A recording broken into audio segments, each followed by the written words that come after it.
How did you feel the last time you were hurt? Really, in all honesty, how did you feel? I can relate to Mrs. Morgan from Did You Hear About the Morgans?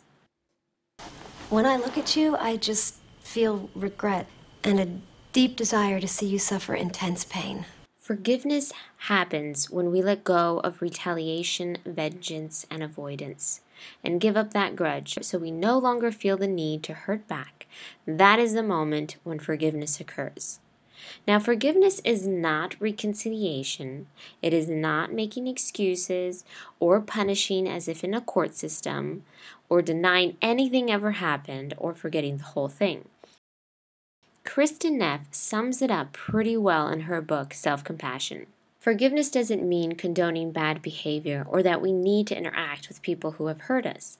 Discriminating wisdom clearly sees when an action is harmful or maladaptive, and when we need to protect ourselves from those with bad intentions. However, it also understands that all people are imperfect, that we all make mistakes.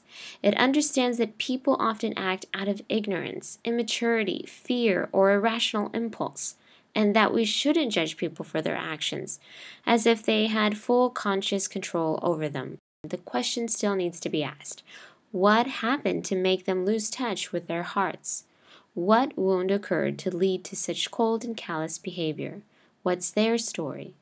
Being human involves doing wrong at times. This means that to judge one person is to judge all the world. But to forgive one person is to forgive all the world, ourselves included. You see, forgiveness is a process, as if reading a book, page by page, to understand the whole story and then reaching the finale. Well-earned finale. If you don't feel ready, don't rush through it. A good place to start is recognizing the person's cause, their feelings, motivating factors, conditions such as maybe it was a highly stressful day for them, and personality type that led them to hurt you or prevent them from stopping. And the same approach goes if you are hoping to forgive yourself. Now, if you hope to be forgiven by someone, then first rule of thumb is to ask for an apology. This is kind of the main ingredient. You know, the bread for a pizza. You can't have pizza without bread.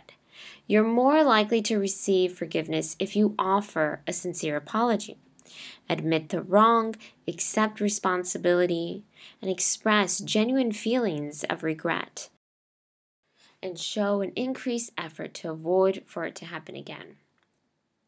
An apology may need something more than just words. It may need actions. Remember, this isn't easy, but forgiveness is for you alone, whether you are forgiving someone else or need to forgive yourself. It takes time, and it doesn't happen in an instant. If you want reconciliation, then there needs to be a genuine apology with actions of repair from their side, and empathy without self-righteousness from your side. Let me leave you with this great quote from Mark Twain.